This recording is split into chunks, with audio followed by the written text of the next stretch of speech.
Online തട്ടിപ്പിന് bank അക്കൗണ്ടുകൾ വാടകയ്ക്ക് എടുക്കുന്നെന്ന് കണ്ടെത്തൽ. മലയാളികൾ ഉൾപ്പെടെയുള്ളവരുടെ ബാങ്ക് അക്കൗണ്ടുകൾ വാടകയ്ക്ക് എടുത്തുവെന്ന് സൈബർ സെൽ കണ്ടെത്തി. ചെറിയ ലാഭത്തിനു വേണ്ടി പലരും അക്കൗണ്ടുകൾ തട്ടിപ്പിനായി നൽകുന്നുവെന്നാണ് കണ്ടെത്തൽ. പക്ഷേ നിക്ഷേപ തട്ടിപ്പുമായി ബന്ധപ്പെട്ട് കേസിൽ പ്രതിയാകാനും സാധ്യതകളേറെയാണ്.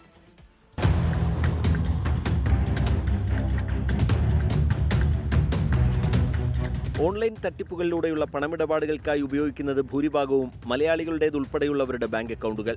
സൈബർ സെൽ നടത്തിയ അന്വേഷണത്തിലാണ് ഇത് വ്യക്തമായത്. തട്ടിപ്പിനു വേണ്ടി ബാങ്ക് അക്കൗണ്ടുകൾ വാടകയ്ക്കെടുക്കുന്നുവെന്നാണ് കണ്ടെത്തൽ.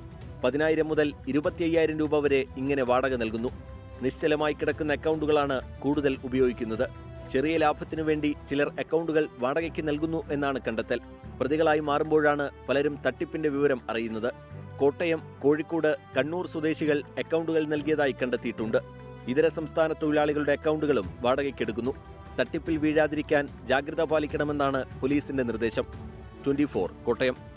ലോകത്തെവിടെയായാലും ഏത് സമയത്തും 24 വാർത്തകളും ഓഗ്മെന്റഡ് റിയാലിറ്റി പാക്കേജുകളും എക്സ്പ്ലെയിനറുകളും വിശദമായി കാണാൻ ഞങ്ങളുടെ യൂട്യൂബ് ചാനൽ നിങ്ങൾക്ക് സബ്സ്ക്രൈബ് ചെയ്യാം.